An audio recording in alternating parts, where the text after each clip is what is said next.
Now, she's been called Scotland's Schindler, and now a campaign is being launched to honour a Scots missionary who died in a concentration camp during the Second World War.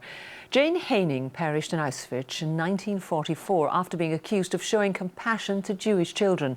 Nina MacLeod has been hearing from the Holocaust Education Trust about a forgotten sacrifice. Jane Haining is an example of somebody who, despite the challenges she faced and despite probably she could have been home in Scotland, she chose to be with these young Jewish orphans and look after them, even though that was at risk to her own life. The Trust is trying to raise awareness of all British rescuers of the Holocaust and is calling on the government to reconsider the way posthumous honours can be awarded. Jane Haining was sent to Auschwitz after she was caught weeping whilst being forced to sew the yellow Star of David on clothes of the youngsters she taught at a Church of Scotland school in Budapest.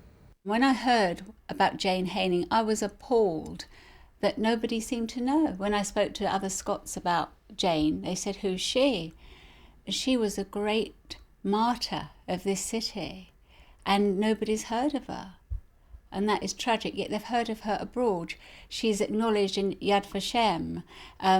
How is she not acknowledged in her own country as a saint?